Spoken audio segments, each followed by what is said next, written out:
Estamos hoy listos para darte gloria con todo nuestro corazón.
Hola, ¿cómo estás, hermano? Qué gusto y qué honor poder estar compartiendo con todos ustedes un poco de la palabra de nuestro Señor.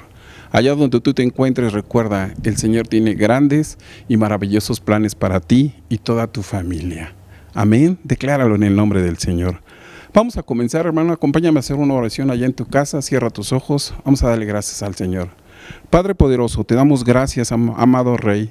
Gracias por este tiempo que nos regalas este día. Gracias por habernos despertado, Señor, porque estamos vivos, Señor, y nuestro deseo el día de hoy es venir a buscarte, venir a escucharte, seguir aprendiendo de ti.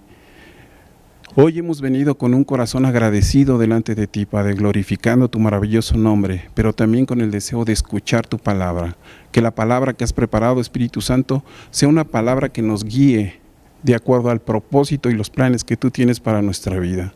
Permítenos entender, comprender y tener sabiduría para llevarla a cabo. Nos ponemos en tus manos, dirígenos en todo momento. Te lo pedimos en el nombre poderoso de tu Hijo amado, de nuestro Señor Jesucristo. Amén y amén. Vamos a comenzar, hermanos, y vamos a hablar un poco de las Olimpiadas. El día de hoy llegan a su fin, hoy es la clausura. Y yo no sé si tú has podido ver estos eventos, estas disciplinas. Yo lo poco que he podido ver son momentos que te quedan en el recuerdo de grandes emociones. A mí me gusta mucho y las pocas que he visto las disfruto, aunque muchas veces no están ni nuestros competidores, nuestros atletas, pero cuando están nuestros atletas creo que es cuando más te emocionas o lo disfrutas. No sé si tú lo has visto o si has tenido esas emociones, pero da alegría, nos llenamos de gozo cuando vemos a estos atletas que representan a cada país del mundo, cómo ponen el 100% para poder alcanzar la medalla de oro. Hay una disciplina que a mí me gusta mucho y es la natación, las carreras de natación. Y hay una principalmente que sigo mucho y son los 200 metros libres de mujeres. Este año la medallista que lo ganó fue una australiana. Esta medallista llegó primero que todas por muy poca diferencia. Fueron 6 milésimas de segundo la diferencia entre la ganadora y el segundo y el tercer lugar. Fue muy pareja la competencia. En las Olimpiadas, cuando termina una prueba, vuelven a hacer una repetición en ese momento de la carrera. Y analizando esa repetición, te pones a ver la persona que gana, esta competidora, y ves sus movimientos, ves su braceo, cómo sale y respira, el pataleo, la frecuencia con la que lo hace. Y te das cuenta que fue una competencia perfecta. Y esa perfección hizo que ella ganara la medalla de oro. Esa medalla de oro que representa la gloria olímpica. No quiere decir que las otras competidoras no hayan sido triunfadoras, también triunfaron porque llegaron a la meta, y yo creo que esas personas, el simple hecho de estar en esa justa olímpica, las hace vencedoras, porque tuvieron que vencer a muchos atletas en sus países para poderse ganar un boleto para estar allí en las Olimpiadas, por lo que también son vencedoras, pero solo una se lleva la medalla de oro, solo una conquista, la gloria olímpica. Nosotros como cristianos, hermanos, también buscamos una gloria en nuestra vida. También tenemos que prepararnos para poder alcanzar esa gloria. No una gloria olímpica, una gloria, y es la gloria de nuestro Señor Jesucristo. Es el estar un día en la presencia, en el reino del Señor, contemplando su majestuosidad, contemplando su grandeza y viendo esa gloria de nuestro Señor. Y esa es la meta a la que nosotros deseamos llegar en todo momento de nuestras vidas. Esa es la meta que nosotros debemos de tener en nuestro corazón y en nuestro pensar. Y para eso tenemos que prepararnos, para eso tenemos que competir en esta carrera. No es una competencia contra otra persona, ni contra los líderes, ni contra las personas que tienen más curso, ni los pastores. Es una competencia personal y en esta carrera cada uno busca esa gloria.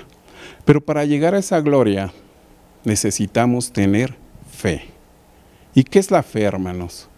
Todos conocemos la descripción de la fe. Hebreos 11:1 dice: es pues la fe, la certeza de lo que se espera, la convicción de lo que no se ve.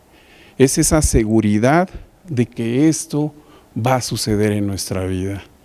Y esa confianza de que aunque no lo vemos en este momento, se va a cumplir en nuestras vidas, porque fiel es el que hizo la promesa, y ese es nuestro Señor Jesucristo.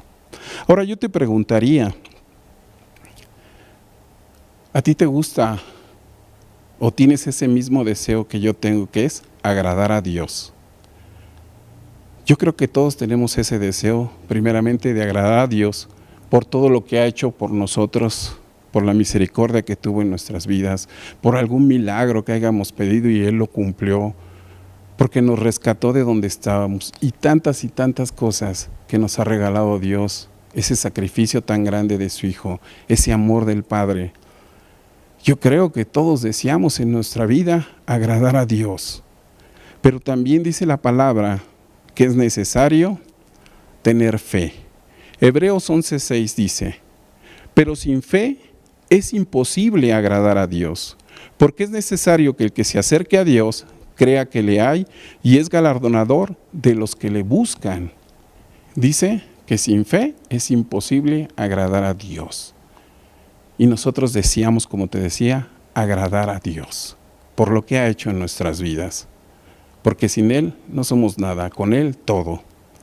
Pero ¿qué pasaría si nosotros no quisiéramos continuar en esa carrera, en esa competencia? Nos hiciéramos a un lado o diéramos un paso atrás. ¿Cómo quedaríamos delante de Dios nosotros? Porque al hacerlo es como si estuviéramos no valorando el sacrificio de nuestro Señor por la salvación de nosotros. Vamos a leerlo. ¿Cómo quedaríamos delante del Señor? Hebreos 10:38. Mas el justo vivirá por fe. ¿Fe en quién? En nuestro Señor Jesucristo. Y si retrocediere, no agradará a mi alma. Si retrocediéramos, hermanos, si nos hiciéramos a un lado, si no quisiéramos continuar esta carrera en la que estamos compitiendo, no agradaremos a nuestro Dios. No agradaremos incluso en lo más profundo de nuestro Dios, en su alma. Yo no sé si alguna vez alguien te ha decepcionado, has confiado en Él y de repente te decepcionó. Causa en ti un dolor en lo más profundo de ti porque pusiste tu confianza en Él y te traicionó. De esa misma forma es el sentir de nuestro Señor cuando nosotros nos alejamos, cuando nosotros no decidimos continuar con la carrera. Somos personas no gratas delante de Dios. Entonces debemos de tener cuidado en continuar todo el tiempo ese caminar, que no perdamos de vista cuál es el fin de nuestra carrera y, como te decía, ver la gloria de Dios. Pero yo también, pensando un poco, no sé si tú te has hecho alguna vez esta pregunta: ¿por qué el Señor nos puso a competir esta carrera?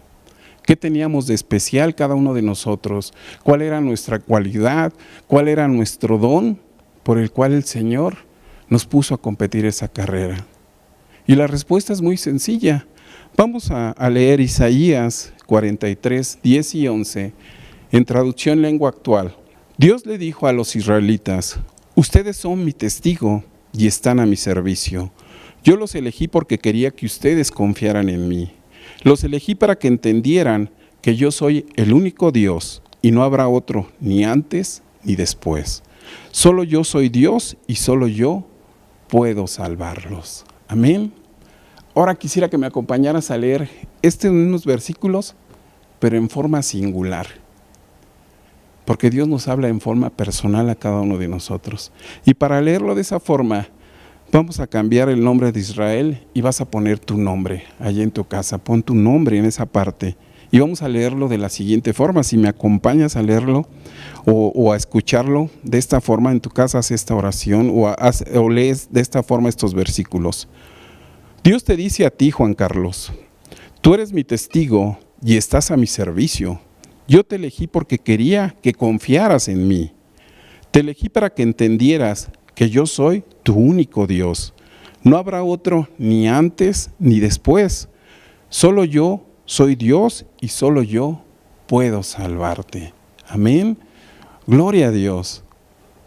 Solo Él es Dios y solo Él puede salvarnos. ¿Por qué nos eligió Dios? Ahí dice en el versículo: porque Él quiso.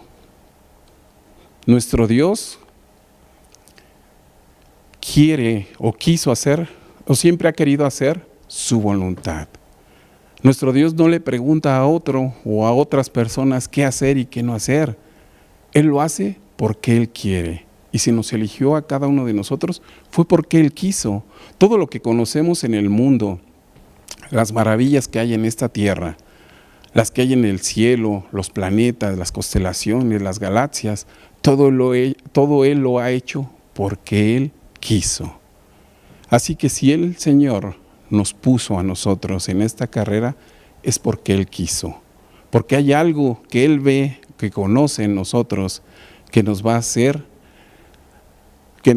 triunfar, que nos va a hacer más que vencedores. Hay algo, de acuerdo a lo que Él planeó para cada uno de nosotros, que se va a cumplir en nuestras vidas. Porque Dios llama a las cosas que no son como si fuesen. Y tal vez nosotros en este momento no lo veamos, porque nosotros somos personas imperfectas. Vamos a ver un ejemplo que está en el libro de Génesis 17:1.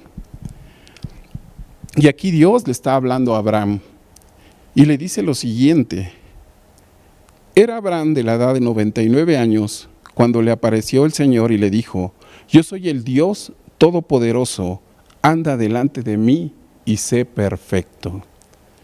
Y el día de hoy el Señor te dice: anda delante de mí, hombre y mujer de Sinaí, hombre y mujer que está viendo esta prédica, sean perfectos.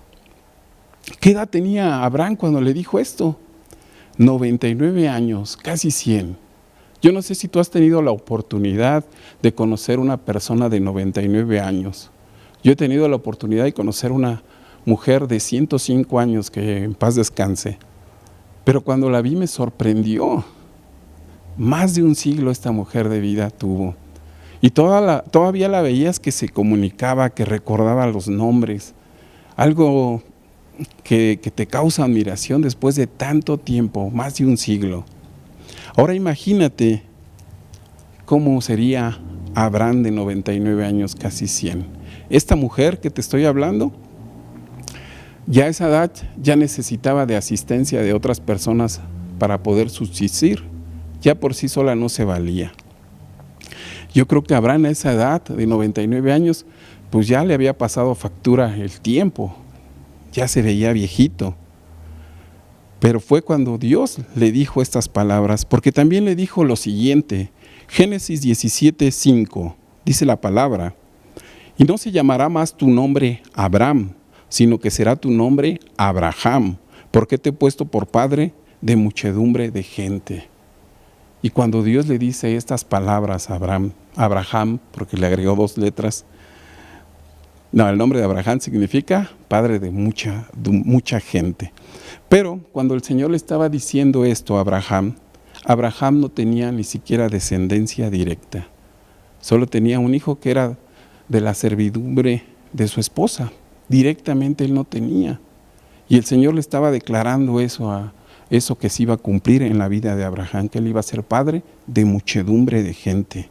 Pero también le dijo algo referente a su mujer. Génesis 17:5 al 17. Y dijo también Dios a Abraham: a Sarai tu mujer no la llamarás Sarai, mas Sara será su nombre. Y la bendeciré y también le daré de ella hijo. Sí, la bendeciré y vendrá a ser madre de naciones. Reyes de pueblos vendrán de ella. Reyes de pueblos, naciones vendrían del vientre de Sara. ¿Cómo tomó la noticia Abraham? La tomó de la siguiente manera. En el 17 dice: entonces Abraham se postró sobre su rostro. Vamos a hacer una pausa ahí.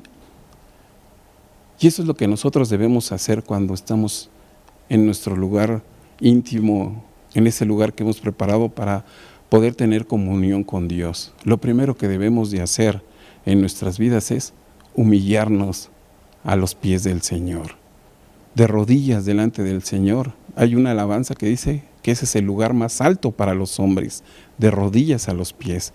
Y eso estaba haciendo Abraham, reconociendo la grandeza del que le estaba hablando, reconociendo el Dios que le estaba hablando a Abraham en ese momento, el Dios todopoderoso. Pero Abraham en su corazón pensó lo siguiente. Yo creo que Abraham, viendo su condición y la de su esposa, tal vez en ese momento pensó que eso no era posible en su vida. No que no le creyera al Señor, sino que para él era algo imposible. Pero nosotros tenemos un Dios que hace todo lo posible, el Dios de los imposibles. Vamos a ver qué pensó Abraham.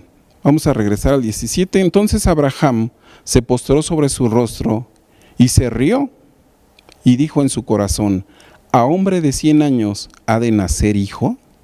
Y Sara ya de 90 años ha de concebir. Como te decía, tal vez él pensaba de una forma humana de que eso no era posible.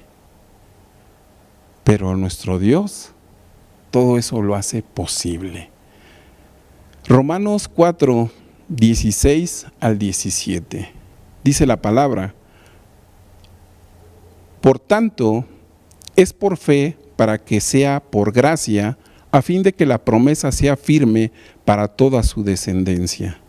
No solamente para los que son de la ley, sino también para los que es de la fe de Abraham, el cual es padre de todos nosotros, como está escrito: te he puesto por padre de mucha gente delante de Dios, a quien creyó, el cual da vida a los muertos y llama a las cosas que no son como si fuesen. Y si nosotros tenemos esa misma fe que Abraham, porque nosotros andamos por fe y no por vista, Abraham viene siendo padre de cada uno de nosotros, de acuerdo a lo que dice la palabra. Se está cumpliendo aquello que le declaró Dios, o se cumplió lo que le declaró Dios a Abraham en aquel momento, cuando él no tenía descendencia, porque Dios llama a las cosas que no son en este momento como si fuesen. Y si Dios nos llamó a esta carrera, es porque algo va a suceder en nuestras vidas de acuerdo a los planes de Dios. Amén, hermanos. Vamos a ver otro ejemplo. Y este está en el libro de Jueces 6:12. Aquí en esta parte del libro de Jueces, capítulo 6, habla acerca de Gedeón. Y vamos a ver qué le dice el Señor a Gedeón.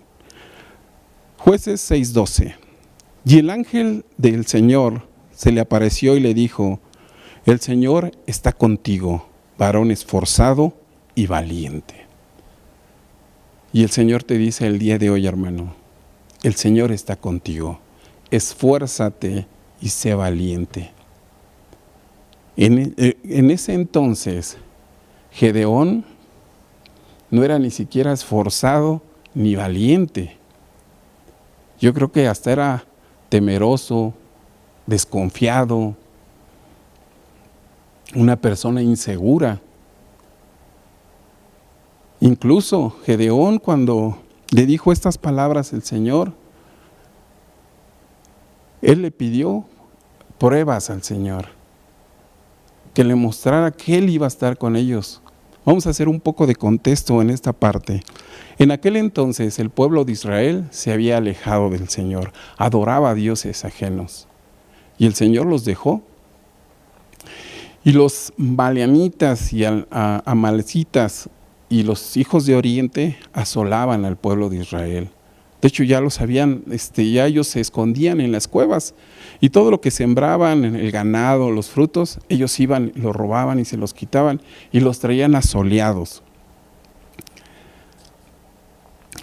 Y ellos clamaron al Señor y el Señor oyó ese clamor. Y de la mano de Gedeón, el Señor iba a salvar al pueblo de Israel.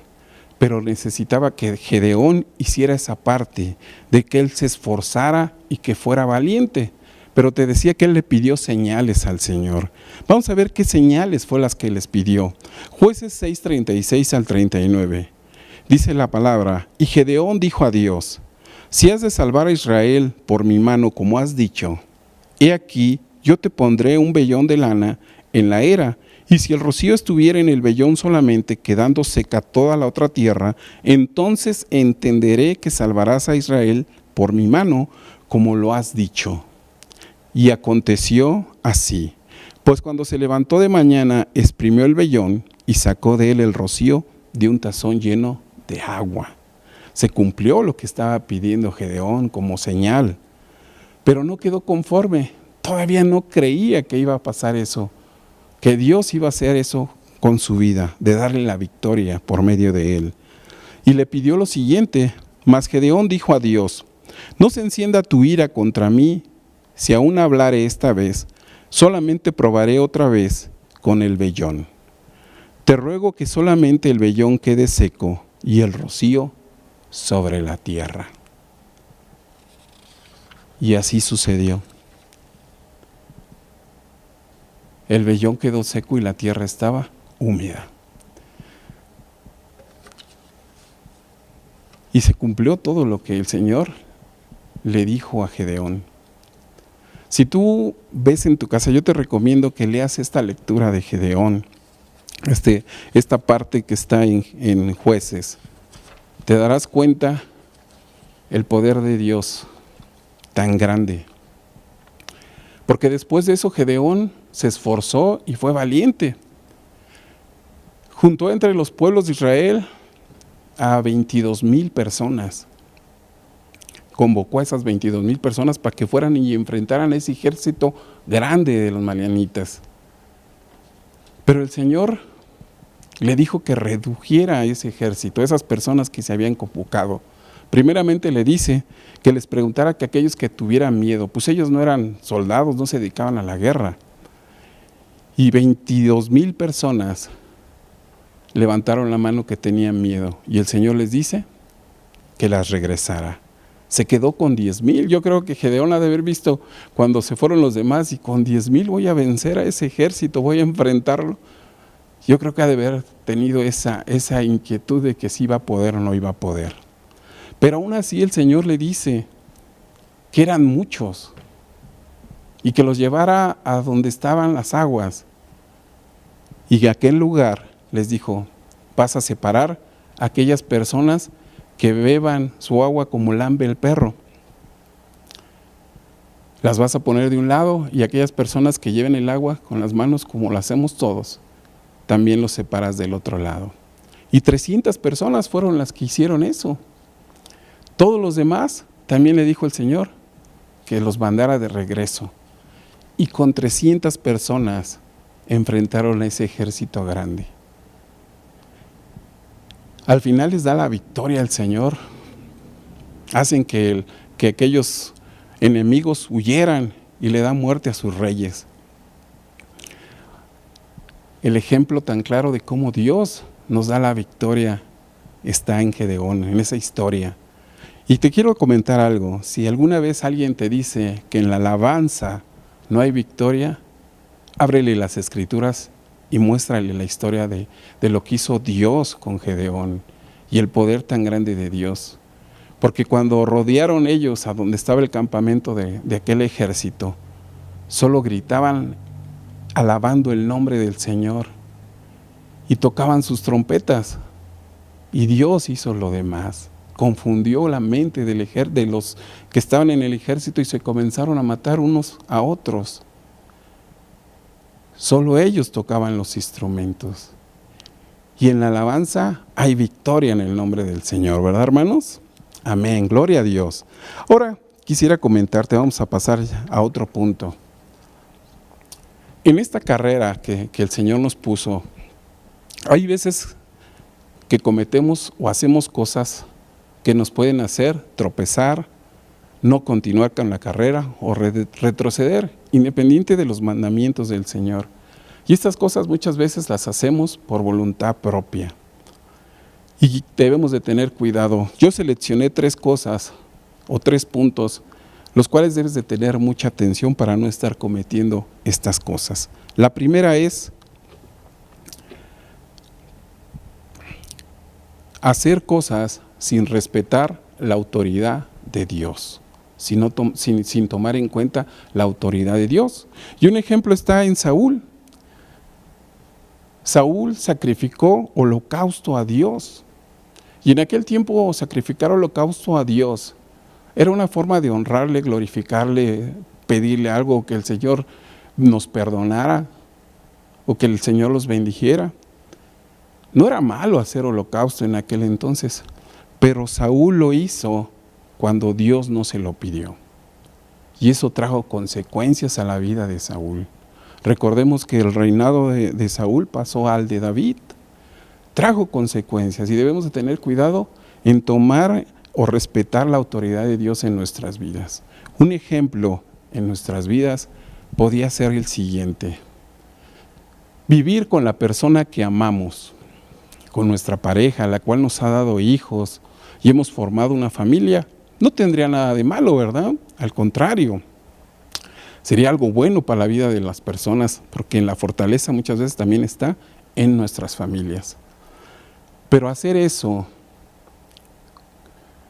cuando no hay la bendición de Dios, cuando estamos viviendo en unión libre, no respetando la autoridad y la voluntad de Dios, puede traer consecuencias en esa familia, porque estamos haciendo nuestra voluntad y no la voluntad de Dios.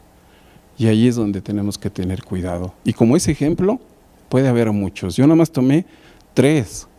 El siguiente punto es hacer algo que no es malo, o más bien hacer algo malo que haga tropezar a otras personas. Yo no sé si tú les compartas a tu familia diferentes enseñanzas que el Señor nos da, pero de repente a ti te ven hacer esas cosas que tú estás diciendo que no son correctas, y al verte a ti haciéndolas, estás siendo un tropiezo en la vida de esas personas. Un ejemplo muy rápido es, por ejemplo, tú les dices a tus hijos que decir mentiras no es correcto, pero de repente te ven a ti mintiendo. Tú estás siendo un tropiezo en el caminar de él con el Señor. Y eso es algo que debemos de evitar, que no estar haciendo, porque nosotros tenemos que ser rectos de acuerdo a las enseñanzas del Señor, y llevar una vida perfecta como el Señor nos dice. Punto número 3, hacer algo, pero hacerlo con la motivación incorrecta. Yo no sé, a lo mejor muchas veces tenemos motivaciones que no son las correctas. Y te voy a manejar un testimonio pequeño que me pasó cuando yo comenzaba a conocer del Señor. Apenas tenía días, yo creo que tenía como un mes. Y allá donde yo llegué a los pies del Señor fue allá en Guerrero. Y una vez hubo una convocatoria en la iglesia de que iba a haber un encuentro con Dios. Y yo me anoté. Pero esa convocatoria también la hicieron llegar a varias iglesias cercanas a la nuestra. Y convocó a mucha gente. Éramos más de 90 personas que fuimos a ese lugar buscando tener una comunión con Dios, conocerlo. Y curiosamente, en el camión en el que yo iba, también iban unas muchachas y iban cantando, alabando al Señor. Y yo las veía gozosas y les pregunté, porque yo apenas iba comenzando, no conocía mucho de la palabra del Señor, apenas había estado como unas 5 o 6 veces en un servicio y apenas me alimentaba. Y les pregunté a ellas por qué se habían vuelto cristianos o qué las motivó a ser cristianas. Y me sorprendió la respuesta de ellas, porque su respuesta fue que unas amigas les habían dicho que se metieran a una iglesia cristiana porque allí iban a encontrar jóvenes buenos y a lo mejor iban a encontrar un marido para ellas. Y esa era su motivación por el cual ellas se volvieron cristianas. Y ese no es un motivo correcto cuando vienes a los pies del Señor. El motivo correcto es venir a los pies del Señor y humillarse, reconocer que estamos mal en nuestras vidas, que tenemos oscuridad en nuestras vidas y que necesitamos de Él, y reconocer el sacrificio que hizo por nosotros, el amor tan grande del Padre, y que el regalo que nos da de salvarnos es algo maravilloso en nuestras vidas. Pedir perdón por lo que hicimos, arrepentirnos de lo que hicimos y glorificar el nombre de Dios y permitirle que Él entre en nuestras vidas y que nos moldee, que nos ayude a conocerlo, reconocer su grandeza y que es el Señor de cada uno de nosotros. Esa es la motivación correcta cuando tú vienes a buscar al Señor. Y no la motivación de estas muchachas, pero en aquel momento yo no supe qué decirles, como iba empezando yo también. Yo en aquel momento no conocía de la palabra, pero el Señor ha abierto mis ojos y me ha guiado por este camino de gran bendición y doy gloria al Señor. Ahora, hermanos, vamos a entrar al tema. Dirás, ya van 30 minutos hablando el hermano y apenas va a tocar el tema, porque el tema se llama, en todas estas cosas somos más que vencedores. Romanos 8:37. Y dice al final, la fórmula de Pablo. ¿Por qué la fórmula de Pablo? Ahorita vamos a entenderla. Pablo era un hombre imperfecto, como nosotros somos actualmente, llenos de errores, de faltas. Y Pablo se describe a él como una persona imperfecta. Filipenses 3:12 dice la palabra. No que lo haya alcanzado ya, ni que ya sea perfecto, sino que prosigo por ver si logro hacer aquello, por lo cual fui también asido por Cristo Jesús. ¿Qué nos está diciendo Pablo? No es que él ya haya alcanzado la perfección. Imagínate, Pablo se está llamando imperfecto él solo. Cuando a Pablo le debemos 14 cartas del Nuevo Testamento. Pablo es uno de los cimientos por los cuales se dio a conocer el ministerio de salvación de nuestro Señor Jesucristo en Asia, en Europa, en Roma. Y sus cartas o sus enseñanzas que nos dejó han recorrido todo el mundo. Y Él se está llamando imperfecto. Imagínate cómo quedamos nosotros en ese momento. Si Él hizo todo esto y se llamó imperfecto. Recordemos que Pablo era Saulo antes y Pablo perseguía a los cristianos. Y yo creo que él fue el actor intelectual de que muchos de ellos perdieran la vida hasta ese día que tuvo el encuentro con el Señor en Damasco. Y no nada más eso, sino que el Señor transformó su vida y comenzó a servirle. Ese Pablo hizo todas estas cosas, pero él a su vez se está llamando imperfecto. Pero hacía algo, ¿verdad? ¿Qué hacía algo? Continuaba adelante para lograr hacer por lo que fue llamado en Cristo Jesús. Y vamos a ver la fórmula de Pablo para llegar a la meta, para que nosotros podamos alcanzar la gloria de Dios en nuestras vidas, porque si le sirvió a Pablo, también nos sirve a nosotros, hermano. Y vamos a leerlo. Filipenses 3:13 dice, hermanos, vamos a leer del 13 al 15. Hermanos, yo mismo no pretendo haberlo ya alcanzado, pero una cosa hago. Olvido ciertamente lo que queda atrás y extendiéndome a lo que está delante. Prosigo a la meta, al premio del supremo llamamiento de Dios en Cristo Jesús. Así que todos los que somos perfectos, esto mismo sintamos. Y si otra cosa sientes, esto también te lo revelará Dios. ¿Qué es lo que hacía Pablo, hermanos? Recordemos que a Pablo le pasaron infinidad de cosas, muchas muy malas. Y yo quería comentarte, no sé si tú alguna vez has ido a vivir a otro estado donde no está tu familia y eres nuevo en aquel lugar. A mí me pasó cuando me mandaron de aquí de la ciudad a Guerrero a vivir. Y llegas a un lugar donde no conoces a nadie, no conoces las costumbres, no conoces el lugar, no sabes a quién te vas a enfrentar, si habrá enemigos o amigos. Tendrás que empezar de cero. Y es difícil comenzar en una ciudad cuando no conoces a nadie. Ahora imagínate a Pablo llevando el mensaje del ministerio, cambiando los ideales, la mente de aquellas personas, compartiendo el amor del Señor, ese ministerio de salvación. Fueron momentos difíciles. Recordemos que Pablo sufrió hambre, naufragio, cárcel, fue golpeado, azotado y tantas cosas que le pasaron a Pablo, pero él continuó adelante. Él lo que hacía, de acuerdo a lo que nos estaba mostrando en la palabra, él enfrentaba esas situaciones, trataba de solucionarlas, encomendándose al Señor, que el Señor le diera la victoria, pero las enfrentaba, trataba de luchar por salir adelante de esa situación, pero no se lo quedaba, lo dejaba atrás y daba el siguiente paso adelante, seguía caminando, enfrentaba otra situación, trataba de resolverla con la ayuda del Señor, clamando al Señor, y la dejaba atrás, enfrentaba cárcel, encierro, oraba, glorificaba al Señor, alababa, y dejaba eso atrás y se ponía en manos del Señor y seguía adelante. Enfrentaba otra situación, la dejaba atrás y seguía adelante. Otra situación, la dejaba atrás y seguía adelante, pero siempre caminando en la dirección correcta, y era en Cristo Jesús, en la dirección de Cristo Jesús. Y eso es lo que nosotros debemos hacer en nuestra vida.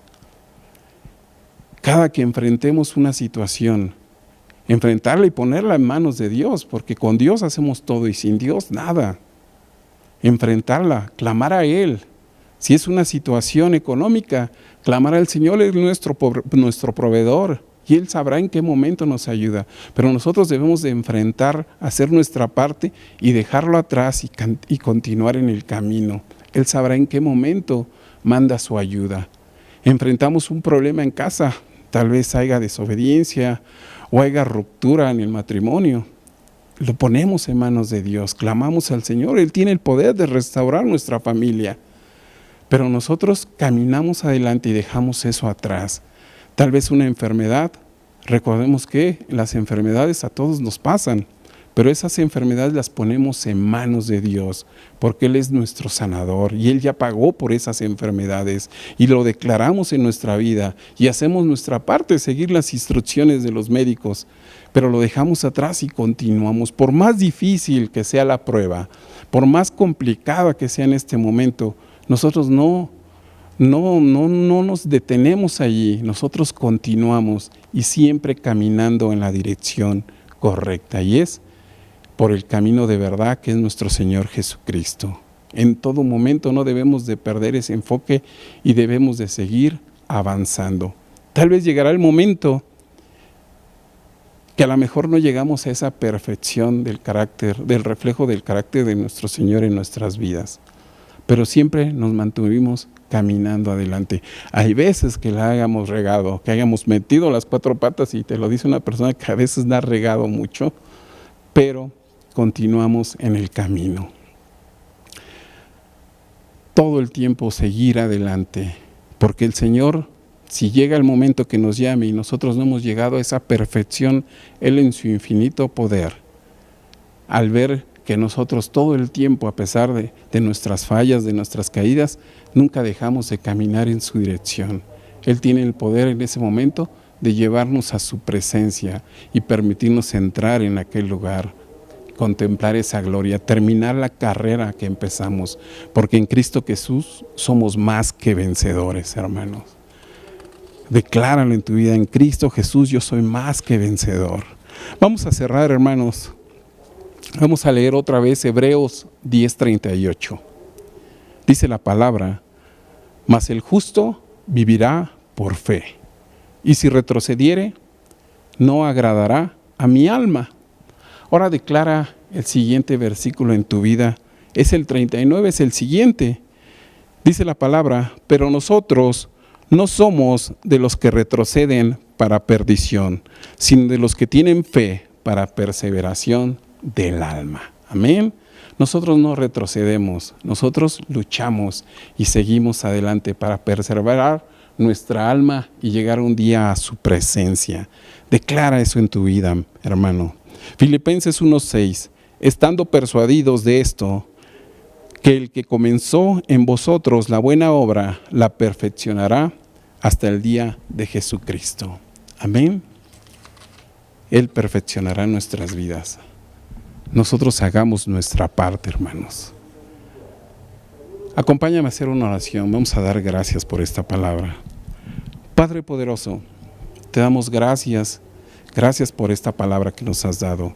Gracias, Señor, porque yo creo firmemente en que tú nos haces vencedores.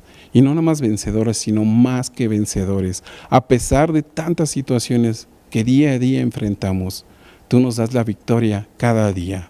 Yo quiero mantenerme paso a paso en la dirección correcta, porque yo algún día quiero estar en tu presencia. Esa es mi meta y ese es mi fin, Señor. Y clamo a ti, Señor, para que me ayudes, porque yo sé que caminas conmigo y que yo tengo que esforzarme, ser valiente y tener una vida perfecta. Buscar esa vida perfecta, aunque en este momento soy imperfecto. Yo sé que tú me ves como un hombre perfecto y llegaré a ese lugar, Señor, esforzándome día a día para no ser el mismo hombre que fue ayer, sino ser uno mejor cada día. Nos ponemos en tus manos, Señor, te damos gracias y te pedimos que hagas tu obra en cada uno de nosotros, en el nombre poderoso de tu Hijo amado, de nuestro Señor Jesucristo. Amén y amén. Dios te bendiga.